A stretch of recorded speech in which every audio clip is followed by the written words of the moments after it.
Assalamualaikum warahmatullahi wabarakatuh. Bismillahirrahmanirrahim. Alhamdulillahirabbil alamin. Wa bihi nasta'inu ala umurid dunya waddin. La haula wala quwata illa billahil aliyyil azim. Allahumma shalli wa sallim ala sayyidina Muhammad wa ala ali sayyidina Muhammad. Amma ba'd. Senang sekali kali ini kita bertemu kembali dalam keadaan sehat walafiat, tak kurang suatu apapun. Maka mari kita syukuri dengan mengucapkan Alhamdulillahirabbil alamin.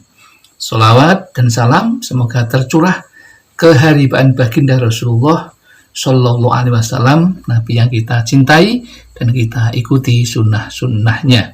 Selanjutnya ingin kami berbagi kepada saudara-saudaraku dimanapun Anda berada, yang saat ini sedang menanti datangnya bulan Ramadan. Kira-kira 10 harian kita akan sampai pada bulan Ramadan, dan ada satu amaliyah atau amalan yang sangat luar biasa jika kita mengamalkannya, yaitu di bulan Ramadan dianjurkan umat muslim untuk menjalankan sholat tarawih.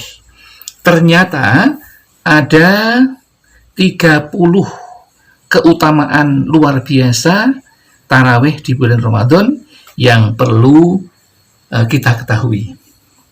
Hal ini penting untuk diketahui sebagai motivasi jika kita sudah tahu apa manfaatnya bagi kita jika kita mengamalkannya. Hal ini sudah disampaikan yang bersumber dari Ali bin Abi Thalib radhiyallahu anhu, bahwa dia berkata, Nabi Muhammad sallallahu alaihi wasallam ditanya tentang keutamaan tarawih di bulan Ramadan. Maka beliau bersabda, Bismillahirrahmanirrahim, yakhrujul mu'minu min dzambihi fi awwali lailatil kayaumi waladathu ummuhu wa fil lailatis saniyati yughfaru lahu wa li abawaihi in kana mu'minain ila akhirih. Yang artinya malam pertama bulan Ramadan orang yang bertarawih, maka orang mukmin keluar dari dosanya. Jadi orang mukmin yang melakukan sholat tarawih di malam pertama bulan Ramadan, maka akan keluar dari dosanya seperti saat dia dilahirkan ibunya. Pada malam kedua, ia diampuni dan juga kedua orang tuanya jika keduanya mukmin. Jadi pada malam kedua diampuni dosanya dan juga orang tuanya jika ia seorang yang beriman kepada Allah Subhanahu wa taala. Lantas pada malam ketiga, jika seorang mukmin melakukan sholat tarawih, maka ia ibarat seorang malaikat berseru di bawah arsy, mulailah beramal, semoga Allah mengampuni dosamu yang telah lewat. Jika seorang mukmin bertarawih pada malam keempat, dia memperoleh pahala seperti pahala membaca kitab Taurat, kitab Injil, kitab Zabur, dan Al-Furqan. Sungguh luar biasa. Jadi bertarawih 12 rakaat, ya, maka akan mendapatkan pahala seperti membaca 4 kitab Allah. Jika pada malam kelima seorang muslim menjalankan tarawih, Allah Subhanahu wa taala memberinya seperti pahala orang sholat di Masjidil Haram, Masjid Madinah, dan Masjidil Aqsa. Jika seorang mukmin pada malam ke-6 menjalankan sholat tarawih, maka Allah Subhanahu wa taala memberinya pahala orang yang bertawaf di Baitul Ma'mur dan dimohonkan ampun oleh setiap batu dan cadas. Jika seorang mukmin pada malam ke-7 menjalankan sholat tarawih, seolah-olah ia mencapai derajat Nabi Musa alaihissalam dan kemenangan atas Fir'aun dan Patih Haman. Jika seorang mukmin muslim pada malam ke-8 menjalankan sholat tarawih, maka Allah subhanahu wa ta'ala memberinya apa yang pernah diberikan kepada Nabi Ibrahim alaihissalam.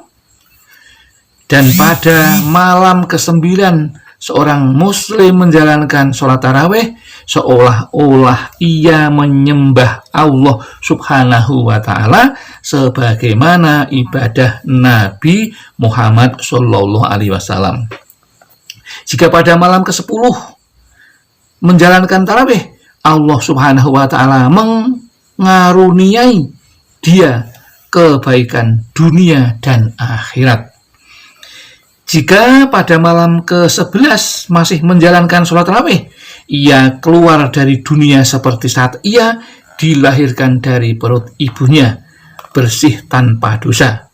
Jika pada malam ke-12 ia menjalankan sholat tarawih lagi, ia datang pada hari kiamat sedang wajahnya bagaikan bulan purnama.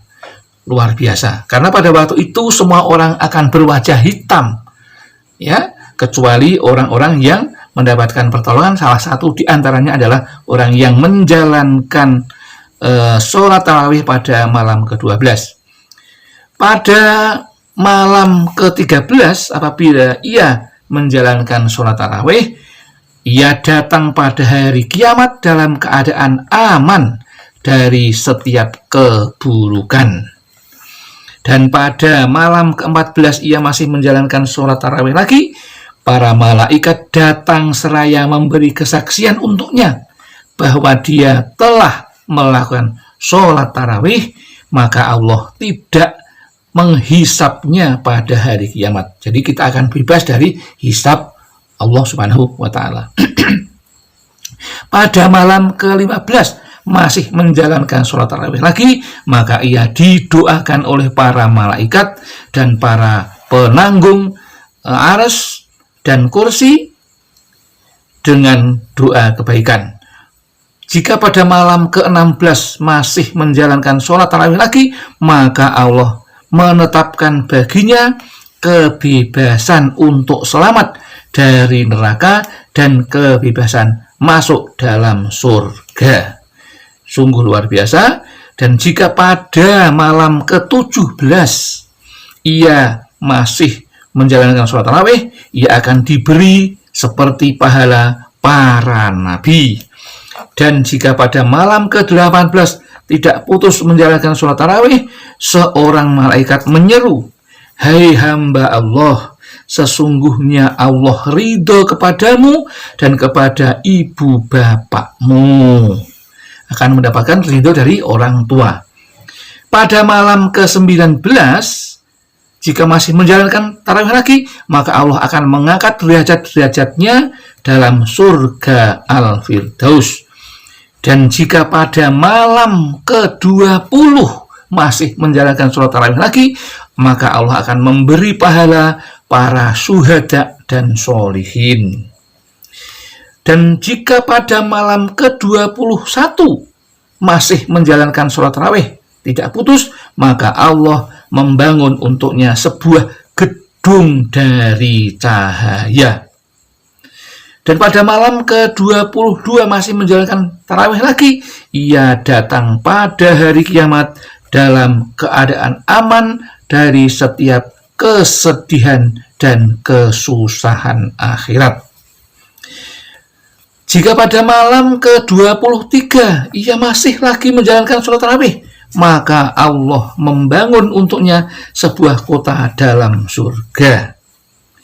Dan jika pada malam ke-24 masih menjalankan sholat tarawih lagi, ia akan memperoleh 24 doa yang dikabulkan. Ini bagi orang yang sudah berdoa lama belum terkabul, maka saat inilah maka persiapkan untuk bulan Ramadan selalu menjalankan sholat tarawih agar memperoleh 24 doa yang dikabulkan. Jika pada malam ke-25 ia masih menjalankan sholat tarawih lagi tidak putus, Allah Subhanahu wa taala menghapuskan darinya azab kubur. Maka dalam kubur ketika mati kita akan aman. Dan pada malam ke-26 ia masih rutin menjalankan sholat tarawih, maka Allah akan mengangkat pahalanya selama 40 tahun. Dan jika pada malam ke-27 masih sholat tarawih lagi tidak putus, maka ia dapat melewati sirat atau siratul mustaqim pada hari kiamat bagaikan kilat yang menyambar, artinya cepat sekali. Dan jika pada malam ke-28 masih lagi menjalankan sholat tarawih tanpa putus, Allah mengangkat baginya 1000 derajat dalam surga. Dan jika pada malam ke-29 masih sholat tarawih tidak putus, Allah memberinya pahala 1000 haji yang mabrur atau diterima. Meskipun belum haji, pahalanya sudah mendapatkan 1000 haji. Dan pada malam ke-30 atau terakhir malam Ramadan yang menjalankan sholat tarawih, maka Allah berfirman, "Hai hambaku, makanlah buah-buahan surga, mandilah dari air salsabil, dan minumlah dari telaga Kausar. Akulah Tuhanmu dan engkau hambaku." Dari kitab Majalis. Hal ini yang dapat kami sampaikan, mudah-mudahan dengan mengetahui hikmah atau kebaikan di balik menjalankan sholat tarawih, ini akan menjadikan motivasi kita semangat untuk menjalankan sholat tarawih dari malam pertama sampai dengan malam terakhir. Kita bisa menjalankan tanpa putus, maka banyak kebaikan yang kita terima, pahala yang kita terima, dan janji-janji Allah yang akan kita terima. Demikian yang dapat kami sampaikan, mudah-mudahan ada manfaatnya. Barangkali ada kesalahan, kekhilafan, kami mohon maaf yang setulus-tulusnya. Khairul kalam, billahi taufiq wal hidayah wal inayah wal barakah. Wassalamualaikum warahmatullahi wabarakatuh.